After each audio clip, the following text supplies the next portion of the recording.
What's up, family? Fairweather Rider with another episode. This time, I want to take a little time to give you my impressions of the 2023 Indian Pursuit after 10,000 miles. The way I'm going to conduct this review is I'm going to give you 5 things that Indian got right, 5 things I believe that Indian can improve, and then I'm going to give you some honorable mentions. If you think that there are some additional things or concerns that they didn't need to address or things that they got right, let me know in the comments. First thing I'm going to tell you is that I am not a mechanic. I don't do the maintenance on my motorcycle. So everything that you hear from me would be from the perspective of a rider. I'm going to start with the things that I believe Indian got right. The first thing would be the seat. Coming straight from the factory, I believe that Indian did a great job with putting a very comfortable seat on the motorcycle. I am currently editing a video where I put 1,000 miles on the bike in one day, driving from Pineville, Louisiana to El Paso, Texas. And I had absolutely no problem with the comfort of the seat. Additionally, you know that the seat comes with heat. But to be honest with you, I've never really used the heat. I live in central Louisiana, and it's very rarely cold enough for me to actually use the heated seat or the heated grips. In fact, I've only used the heated seat and the heated grip only once. And that was mainly just to confirm that they both work and to see how hot they really got. So I will tell you that the only reason that will motivate me to change this seat is when there is sufficient technology where I can get a heat and cooling seat. I'm sure that I would use the cooling function a lot more in central Louisiana. The problem that I'm hearing about the cooling function is that the technology is not really up to par, so the cooling function doesn't really work as well as the heating function. But for now, I'm very comfortable and very satisfied with the seat. The next thing would be the suspension. As most of you know, or anyone who's ridden a Pursuit know, it comes with a monoshock that allows you to adjust it based on the weight of the passenger or the weight that you're going to carry on the motorcycle. I'm able to go into the infotainment center and I can either adjust it manually or I can hit some of the presets that are already in there for me, a passenger, the travel bag that I put in the tour pack, or travel bags that I put into the saddlebags. I can make sure that it's adjusted properly. Some people who visit Louisiana say that Louisiana has some of the bumpiest highways in the United States. Well, I can tell you that I've ridden most of those highways, and this Indian Pursuit and the suspension that comes from the factory handles them extremely well. Even when you hit one of those bumps, you know that you hit a bump, but you know that the motorcycle is absorbing it fantastically. The next thing I want to talk about is the engine. The engine on the 2023 Pursuit is the 108 Power Plus platform, 1769 cubic inches. According to the website, it gets about 122 horsepower and 128 foot-pound of torque. For me, there are only 3 things that matter when it comes to the motorcycle and the power that it gets. Number 1, when I'm pulling out into traffic, do I have enough power to make sure that I'm able to pull out and separate from the traffic behind me? Number 2, when I'm merging into traffic on the interstate, do I have sufficient power to get up to speed and to safely merge into traffic? And number 3, in Louisiana, there are a lot of 2-lane highways. So when I'm traveling somewhere between 55 to 70 miles an hour, when I roll on the throttle, do I have sufficient passing power? And for me, the Indian Pursuit excels in all 3 of those categories. I'm not one who's going to put it on the dyno.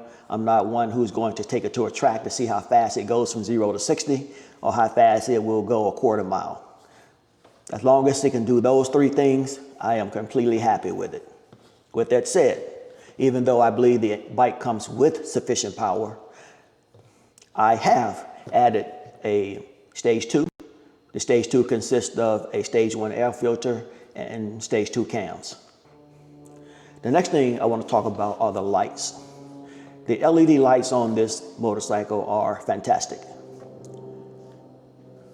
In the past, I have owned a Suzuki Boulevard and a Kawasaki Nomad. And I've also rented several other bikes. And I have been reluctant to drive or ride at night because the motorcycles that I've ridden in the past did not put out sufficient light when, especially around here in Louisiana, where some of the roads can get pretty dark and there are not a whole lot of street lights to illuminate the path. So having sufficient light was a problem for me. And so I never really rode my motorcycles at night. But this motorcycle is different. As I said before, I'm in the process of editing a video where I rode my motorcycle from Pineville, Louisiana to El Paso, Texas. And most of that riding was at night. And I will tell you that this light right here, this bike right here illuminated the street very well. On that ride, I was riding with two other riders. One was riding a Honda Goldwing, and the other one was riding a Harley-Davidson Road Glide CVO. And in my opinion, the LED lights on this motorcycle outshine both of them. The main thing I want you to understand about the lights on this motorcycle is that the lights are bright and they are effective. The motorcycle that was riding behind me said that even during the times when I had to roll on the throttle to merge into traffic or to catch up to or pass vehicles, especially those 18-wheelers, they had no problem spotting my tail light. So the lights on this bike, Indian, good job. A little more controversial topic I want to talk about are aesthetics. I have heard several YouTubers say that the reason why they chose one brand motorcycle over the other was because of the aesthetics. And I've never really heard anyone define exactly what aesthetics mean. So what I did was I just went and looked it up in the dictionary to try to define exactly what are aesthetics. According to the dictionary, aesthetics is a core design principle that defines a design's pleasing qualities. In visual terms, aesthetics include factors such as balance, color, movement, pattern, scale, scope, and visual weight. Designers use aesthetics to complete their design's usability, and so enhance functionality with attractive layouts.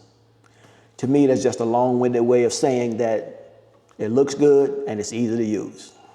And I will tell you that as far as ease of use go, I think that this motorcycle right here for me, once you learn the layout of where all the buttons are, it's very functional.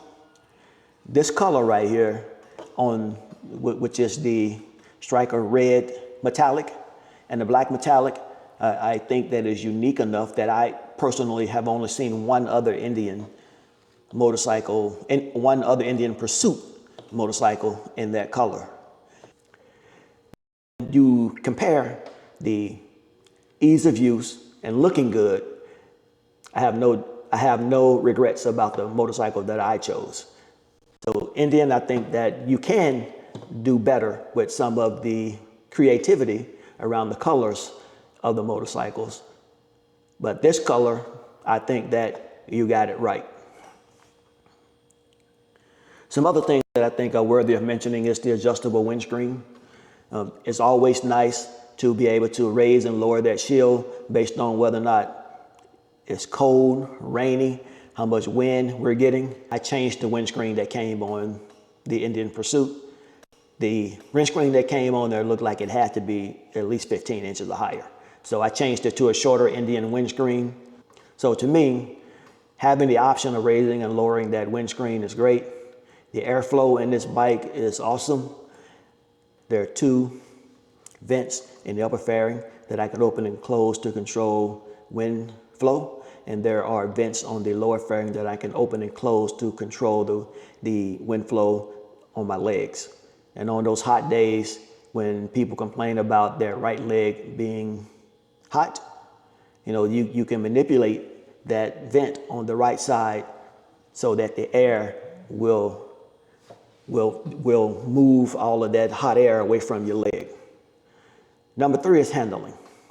I think this bike is as heavy as it is, and the way that the weight is distributed is really easy to get off the kickstand. Once you combine that handling with the extreme comfort that you get over those long distance rides, I think that the handling of this bike is superb.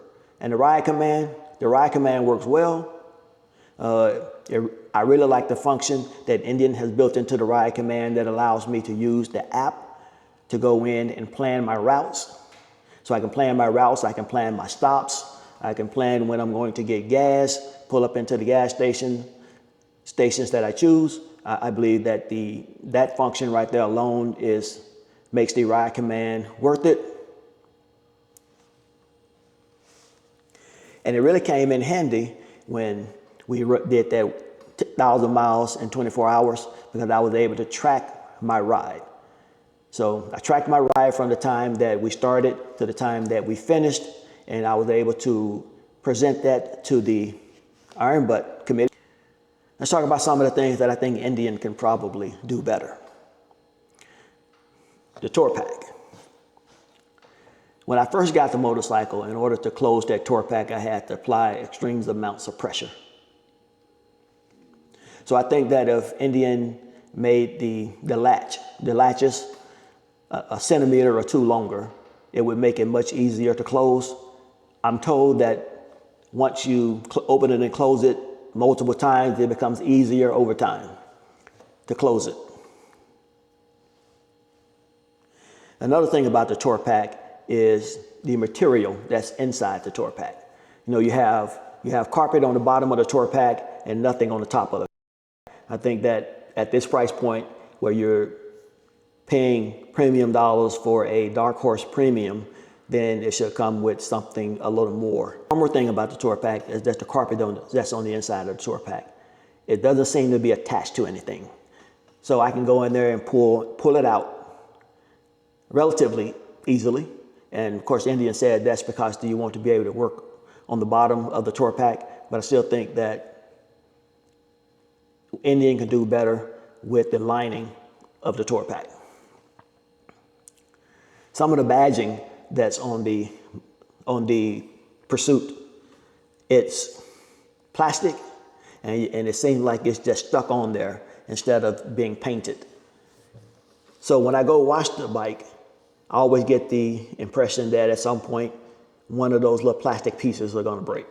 It's just does not feel as premium as I think it should when you're buying a motorcycle at this price point.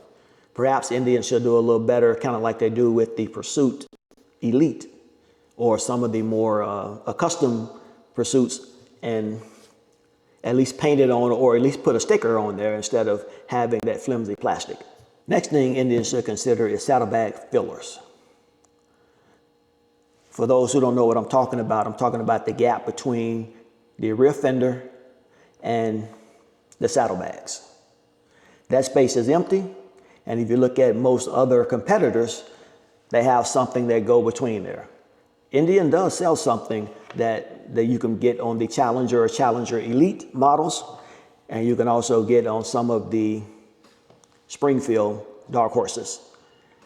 The problem is that because of the tour pack, they have not made anything that will adjust so that you can have the bag fillers on there while you have the tour pack installed. As you can see from the picture, you can have some bag fillers on the lowers, but you can't have them on the upper ones. Other considerations that I think are worth mentioning. I think that Indian should have an option of a lower or a shorter windscreen on their Indian Pursuits, kind of like the one that comes on the Challenger.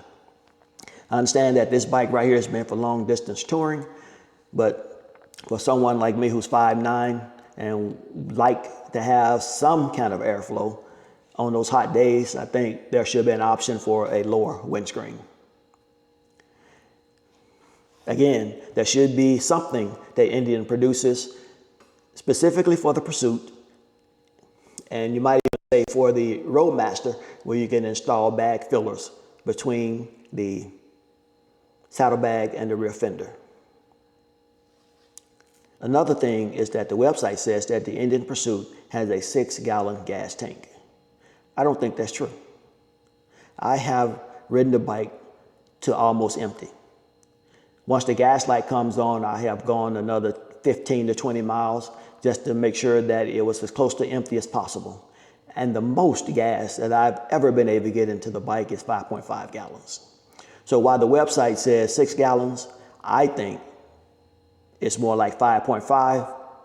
If you disagree, or if you've been able to put more gas in there than 5.5 gallons, put it in the comments and let me know. So I know I said that the ride command is plus, but there are some things about the ride command that I don't like. And the main thing I don't like about the ride command is that I am not able to go in and draw the specific route that I want to travel. So in order for me to go along the route that I want to go, I have to go in and enter stops along the route to make sure that the Indian Pursuit or the ride command stays along the route I want to follow. The problem is, if I do not physically go to that location where the ride command wants me to go, it will keep signaling me to turn around and go back to that spot instead of allowing me to bypass it and go to the next one. So Indian, I think that's something that could be improved, or better yet, it would be even better if I were able to go in and draw my route by using either a stylus or my finger to just go draw the route that I want to go. If it's already possible, put it in the comments and let me know. That way I'll know that it's something that I'm doing that needs to be corrected versus something that could be done better with the ride command system. So those are my impressions of the Indian Pursuit after being in the saddle for 10,000 miles. Let me know if you have something additional, or if you'd like to expound upon something that I said. Talk to me about your experiences with your Indian Pursuit or Indian Challenger. As always, I am the Fairweather Rider. Ruby back here is an Indian Pursuit. Whatever you choose to ride, if you like it, put some miles on it.